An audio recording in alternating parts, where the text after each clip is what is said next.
हरिओम. आज शनिवार 15 मार्च 2025. सद्गुरू ब्रह्मचैतन्य गोंडोलेकर महाराज आज आपल्याला सांगणार आहेत की उपाधिरहित मी म्हणजेच भगवंत. ब्रह्माचं निरूपण सांगता येण्यासारखं नसतं. साखर खाल्ल्या शेतीची गोडी कळत नाही. काही मर्यादेपर्यंत शब्दांनी सांगता येतं. खोट्यावरून खऱ्याची परीक्षा करता येते.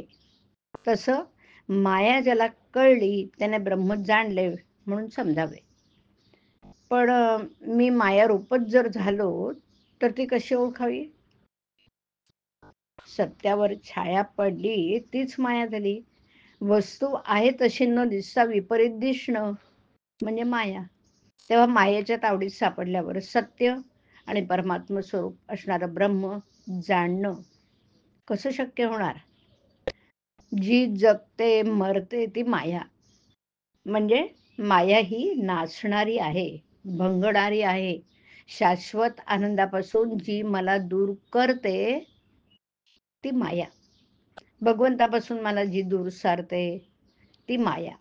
आणि म्हणूनच ज्याने शाश्वत सुख मिळतं, जे मायेच्या पकडीतून सुटण्याचा मार्ग दाखवतं, तेच खरं तत्वज्ञान होय. एक भगवंतच फक्त सत्य स्वरूप आहे. त्याच्यासाठी जे जे करणं आहे ते सत्य होय.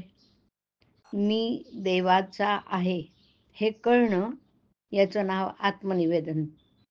आत्मनिवेदन म्हणजे देवाला ओळखणंच, म्हणजेच मायेला दूर सारणं. वास्तविक उपाधिरहित जो मी तोच भगवंत आहे. उपाधिरहित राहणं म्हणजे भगवत रूप होणं. किनाऱ्यावरून पाण्याकडे जात असताना अशी एक जागा येते की तिथे वाळू संपते आणि पाणी सुरू होतं.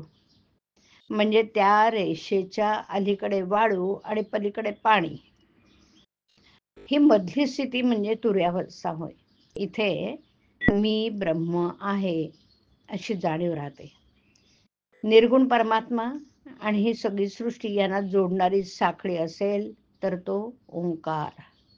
आणि म्हणून परमार्थामध्ये कोणत्याही साधनाने जडाचा निराश करता करता शेवटी ओंकारापर्यंत येऊन थांबावं लागेल. म्हणजे प्रत्येकाला नामाशीच यावं लागेल की नाही. 10 माणसं उभी केली त्यातली 9 ही नव्हेत म्हणून बाजूला सारली.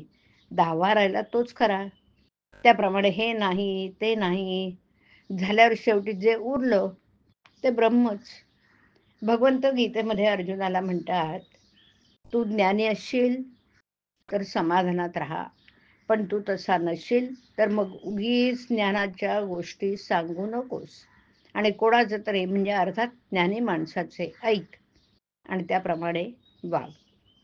याचा साधा अर्थ असा आहे की आपण संतांना शरण गेलं पाहिजे. सर्व सृष्टीच्या दृष्टीने आपण आणि आपला प्रयत्न अगदी कफ पदार्थ आहे. म्हणजे खऱ्या अर्थाने निमित्त मात्र आहोत. म्हणून आपण आपल्या आयुष्यात आपल्याला वाट्याला येणारी चांगली अगर वाईट कर्म ही ईश्वराचं मनोगत आहे असं समजावं. वेदांत हा आचरणात आणल्याशिवाय त्याचा उपयोग नाही. हरिओम. हरिओम तत्सत.